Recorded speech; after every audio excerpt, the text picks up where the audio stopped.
Hey guys, this is Robert Strongthumb here again. So, I've been focusing a lot lately on countering meta, right? The meta is heavily based around Nova. She's not even free this week, and she's on 55% of teams. As far as counters go, Hotslog says that Greymane's a good counter. I'm not sure if that's exactly accurate, though. Brightwing, which I've been trying out a little bit. Tassadar. The Lost Vikings, surprisingly. Now, I've played a bit of them. I'm actually a little bit more comfortable playing them than Brightwing, for example, which is hilarious. Now, the win rate Nova has versus these guys is 44%. Nova's win rate is about 53%, and this guy's win rate is about 54%. Now, there's reasons why this could or could not be good against Nova. Nova takes Gathering Power and gets a stack of that per person killed. There's 3 people here. But at the same time, Nova makes her team suffer in lane, and this character excels at laning, because Nova can't really lane at all, and this character can lane actually all 3 at once. So maybe that's one thing.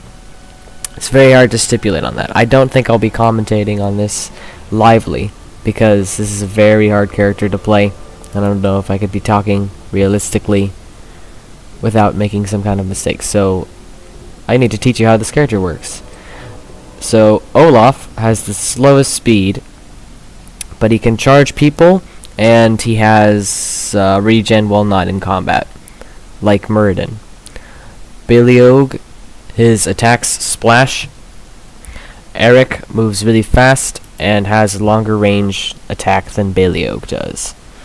So what you want to do is you want to have Olaf in front, Beliog second, Eric third. You can send Eric to cover up areas that were not covered. For example, if you lose a Viking in one lane, you send Eric, who's swift, to get over there. Every 30 seconds, I think? Yeah, every 30 seconds you can increase everybody's moving speed by 30%. And their trait is the regen trait, which really, I wouldn't pay attention to it, because you're going to spend your attention doing other things other than collecting regen globes. Surprisingly, you actually collect a lot more regen globes than you'd even... Yeah, you do not need to pay attention to specifically collecting regen globes, unless if that's absolutely the thing you should be paying attention to, as in all Vikings are, you know, being controlled at the same-ish spot, and you just see one. Like, even when you get to 50, the health regen isn't very noticeable. The 2 ultimates, you want to pick them based on how often you want, what kind of a build you gonna go for. You can build for team fighting based around the longboat pretty much, or you can build for split pushing. These guys are not very good at team fighting. Granted, there is a stupidity factor, like with a lot of other characters. When you're faced with the Lost Vikings in combat, and it's a 5v5, right? Do not go for the enemy's Lost Vikings. They might be easy to kill and all, but if you kill them, they weren't dealing that much damage in the first place. They don't give a full kill's worth of experience, and it takes a lot of effort to kill them, even though they're kind of squishy. Do not go for them first, unless if they're in the longboat. In my opinion, then yeah, go for them, because longboat's pretty dangerous, or just run away. Play again. I use this for split pushing, so when I'm just split pushing, which is what these guys are the best at, if one of them or 2 of them die, you can just do that. It's also good for split pushing, because that way when you're split pushing and a team fight happens in one of your lanes, you can just summon everybody to one spot and do that. Now, yeah, like I said, builds are hard to see. So Beliog splash damage against non-heroic enemies to 100%. It used to be 50%, so now he does auto attack everything pretty much. And then you can combo that with heals, and that heals shoot faster. So that's just an easy thing. I'd recommend doing that before picking up any like abilities like Norse Force, Spin to Win, and other things, because these characters are really hard to control. And then in the late game, I would go for Honka Burning Olaf or Nordic Attack Squad. Probably not Nordic Attack Squad. Actually, now to think about it, disregard that. And then large and in charge if I'm going team fight, and depending on the crowd control on the enemies, or what I've picked before, you could go for this as well if you're going for team fight. This is a very team fight heavy tier of talents. And at this level, split pushing, you go for Fury of the Storm. I have not really found a time when the sequel is really adequate, or when this one's really adequate. Because with this one, granted, this is quick match, so it relies heavily on the intelligence of the other players, but what they could just do is not attack you for 10 seconds. And they shouldn't, because you're the Vikings in the first place. You really should not be focused if the enemy is smart. So if you see me die, that's almost a good thing. Ragnarok and Roll is just fun to use because, yeah, one of the fun things about this character is the longbow rate, because you can take a little moment to stop, you know, being so focused on managing everyone, and Ragnarok and Roll just makes that a whole lot more fun. But Fury of the Storm is amazing because each one of these guys has the Fury of the Storm. If you don't know, every 5 seconds it critically hits and spreads to all minions and mercenaries. It's a smaller version of that. It's tuned back, but there are 3 vectors. Each of them does have their own cooldown of this. So that's amazing. So you're probably going to see me pick Explosive, Pain, Baleog, one of these two, depending on the teams. Hunka Dunka, Large and in charge, and Fury of the Storm. Now, as far as if you really feel like you can control these guys, taking Viking Bribery and Mercenary Lord is a really good combo on this guy. You want to take Spin to Win or Norse Force. Either you want to take those. At level 13 you want to pick Jump or Nordic Attack Squad, most likely Jump. And that's why you get Impatience as a virtue, because all Viking abilities, by the way. This includes Ragnarok and Roll, Longboat Raid, Play Again, the sprinting ability, and Spin to Win and Jump. So that's why you would pick up Impatience as a virtues, by picking up the other ones. But like I said, that would greatly increase the difficulty and skill cap of this character. And then at level 20, just pick whatever. I'd like to point out both these ultimates are viable. Again, you could totally shake it up, by the way. These characters are somewhat fun to play. And then the character's voice box and everything is also very hilarious. So, yeah, like I said, I'm doing this because it's according to Hotslogs, it's counter to Nova, and I'm really focusing on counter meta at the moment, because I don't want to see all those Novas anymore. Alright then, take care, I'll see you in game. Hey guys, this is Robert Strongham here on a post-commentary, because I feel like I was a little bit too occupied with the Lost Vikings. So now, in team comps, it's unfortunate. We've got 2 supports, and the Lost Vikings are not going to be in combat. And the support should never support the Lost Vikings, so get on that later.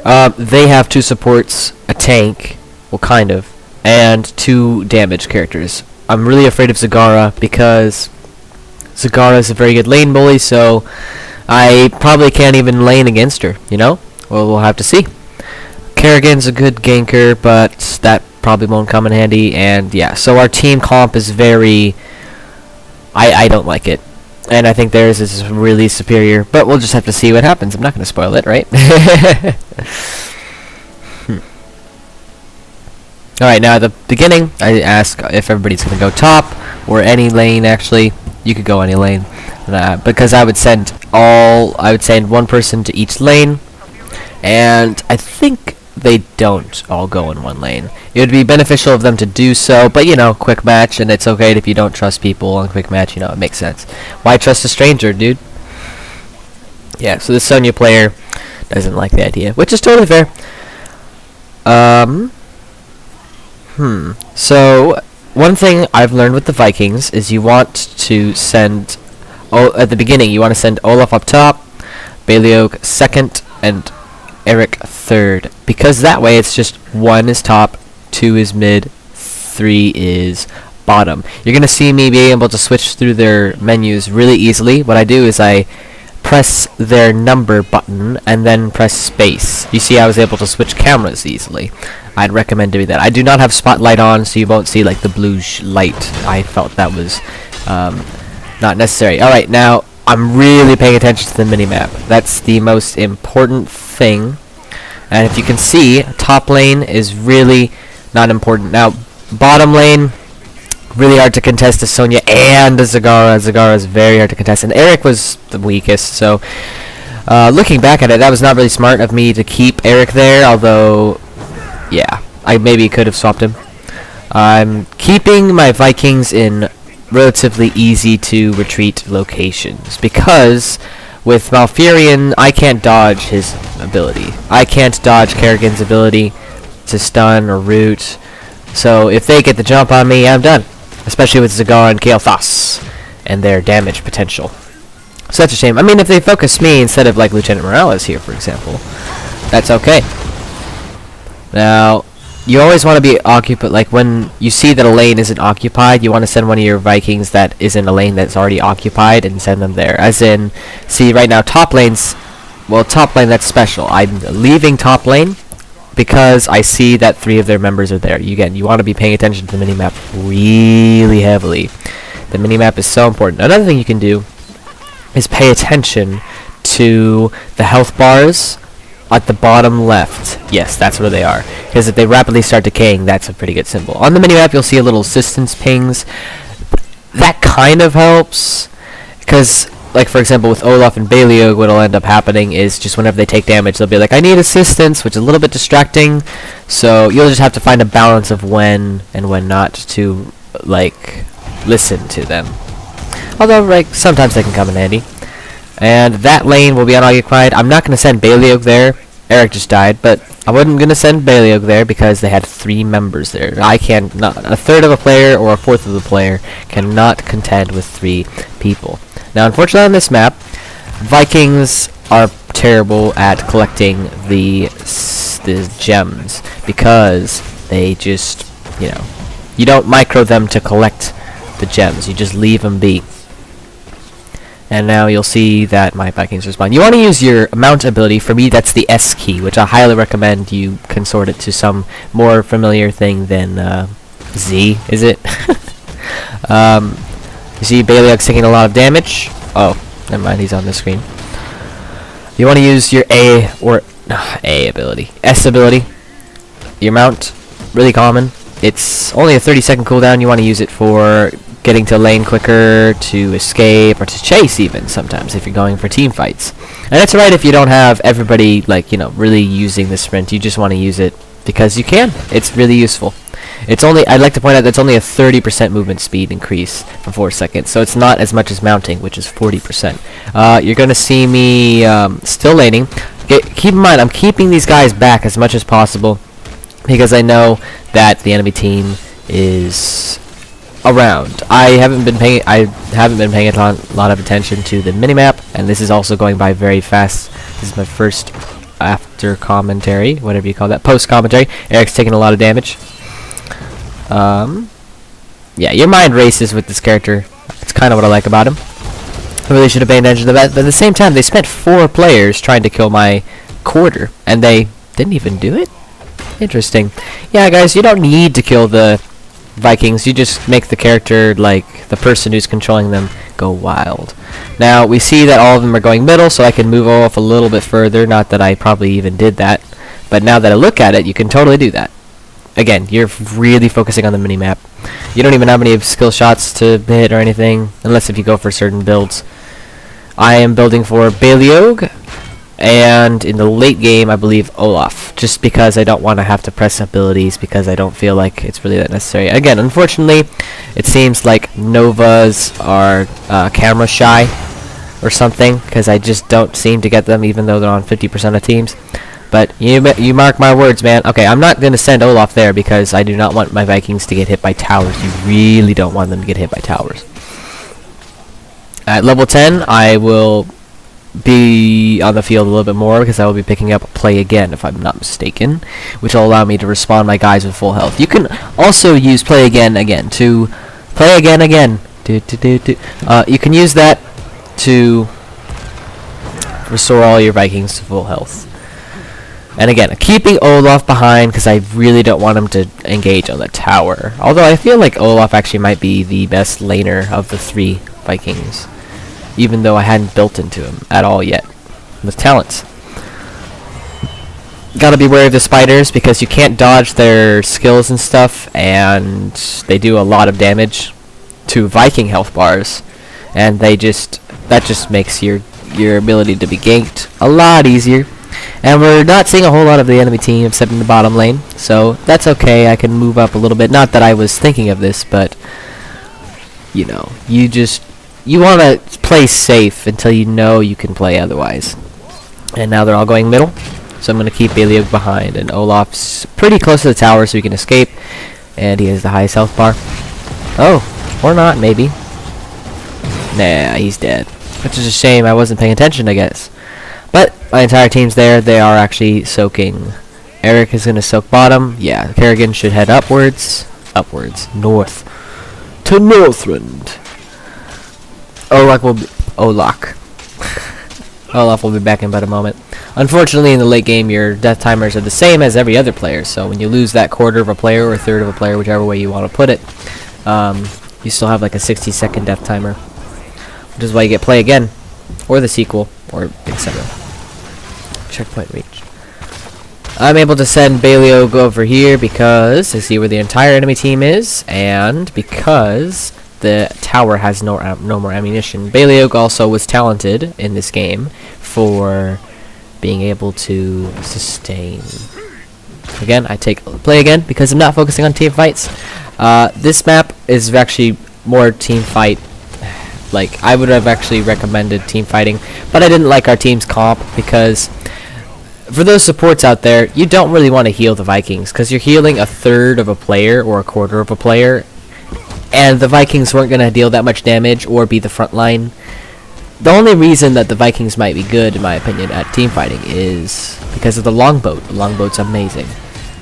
But yeah, with 2 supports and a tank, or was that what it was? 2 supports, a tank, and some damage. I don't think that beats their 2 damage, you know?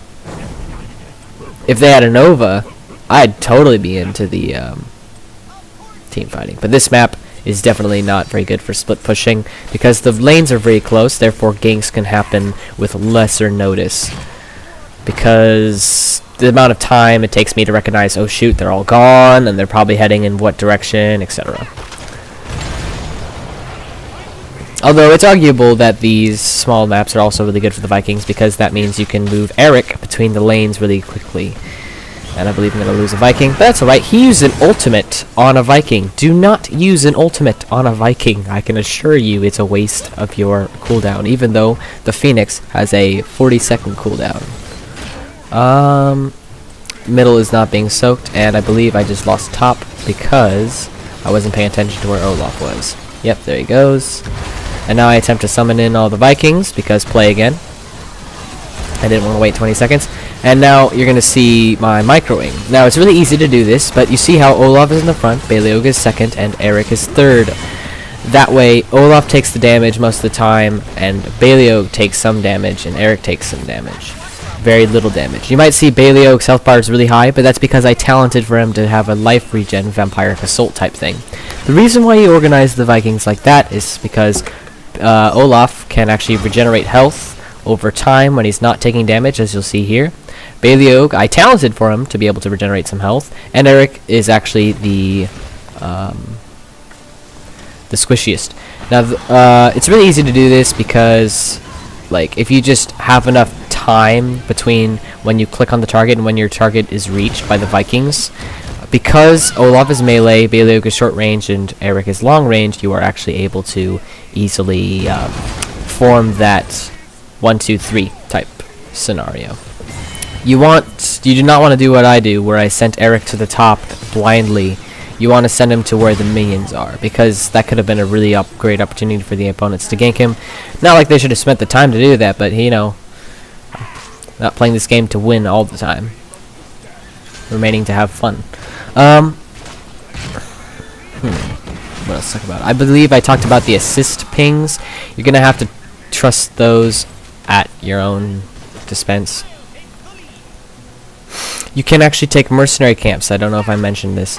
You can use Olaf and a second Viking to take mercenary camps. Most of the time with Mercenary Lord, you'll want that. Now I believe I'm going to summon in all the Vikings. And again, you click 4, or not click, press 4 to control all of them. And otherwise, what you want to do is press the number and then press space to get into that, to get that player character even on your screen. And I'm going to split them up again. Again, sending Eric the furthest because he can reach that the fastest. And Baliog to the second nearest because he is also faster than Olaf. Again, I really should not have sent Eric right there because he could have easily died for not even that much trouble of the opponents. I'm not afraid to send Olaf into... Uh-oh, there goes the dogs. I'm not afraid to send Olaf into the tower because of the spiders. Although that means that the enemy team would be coming towards the spiders. So there's that. And I lost another Viking. You will lose Vikings. It will happen. I guarantee you. I forgot how many deaths I had on this character when the game ended. I'll have to check. If it's a high number, that's ironically good because that means they were spending their time killing me instead of the team fighting characters. Yeah, you don't pick the Vikings for their team fighting ability. I'll say that. I picked them because of countering Nova, which is what Hotslock said. Now, what else to talk about on the Vikings? If you're being chased and you think all the Vikings are gonna die, split them up before, like you know, have them all go in a random direction. For example, sacrifice one of them maybe, and then have the 2 others go in the other directions. You don't want to lose all of them. You don't want to focus the Vikings in team fights when it's on 5-on-5. If you'll notice that when you kill all 3 Vikings, you only get a 75% of the normal kill XP. The Vikings don't have a ton of damage in the first place, and yeah, that effort could have been better spent killing something of A, better kill value, and B, of higher value in terms of combat. However, the longboard raid is something to be afraid of a little bit. It's like an ultimate, if you know what I mean. Ultimates that to be afraid of. Most of the team's missing, so ganks are really easily going to happen. I'm surprised the enemy team's actually able to keep up with the experience, because the Vikings are really good at excelling the team XP. That's what they're good at.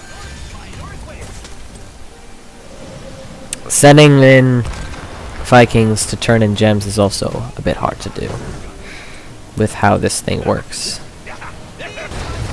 And Eric looks like he's about to die, if I recall. Yes, he dies here. Which is a shame. Again, now he has a really long death timer. And now is when I summon in all the Vikings with play again. Again, pressing 4 to control them all. This is a very bad micro, you're going to see here, because I face that trio in the other direction. You see? Eric is the closest to a gank, if it did indeed come, which is not what you want to do. You want to put Olaf up front. And while they're walking, you're going to notice it's going to be on the opposite, because Eric is the fastest, Baliog second fastest. Again, sending Eric down to the farthest lane, Baliog to the second farthest lane, and Olaf to just the closest lane. So split push. You want to send Eric from your side, because he's so vulnerable. Same with Baliog and Olaf. There's nothing different really. A lot of team fighting going up in the top lane, but that's okay, because for some reason their Sonya wants to spend time killing Eric. They are actually a level higher than us. I think that's because of my inability to split push. I believe right here I lose Olaf in just about a moment. I have 4 deaths. I recall that's about middle, which means I'm actually not doing good. They aren't focusing the Vikings as much. Granted, Kael'thas here wastes his time trying to get a 25% XP from Olaf here, but I'm just gonna use play again. That's better, but not as much with the Vikings. Not as much. I have yet to play that game, actually, the Lost Vikings. Alright, now this is where things just start turning for the worst, if I recall. They have all spiders, and I send them all down to one lane to deal with it, because I don't feel like managing them. Although I totally should have done the opposite. And again, you'll see me put... Well, this isn't a very good... Okay, here we go. Olaf's in front. Paleo the second, Eric third.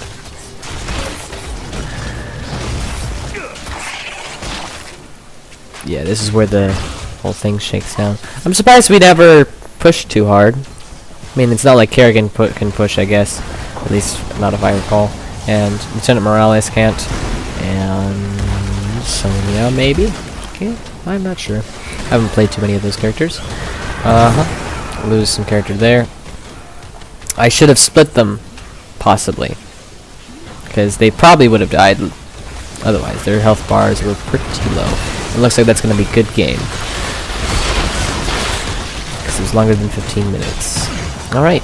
That looks like it's about it. I wonder how many deaths I had by the end of this game. I'll have to look at the stats.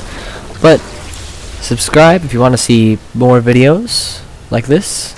Like this video if you liked it. And, have a conversation in the comments section. Thanks for watching. But hold up. How many deaths did I have?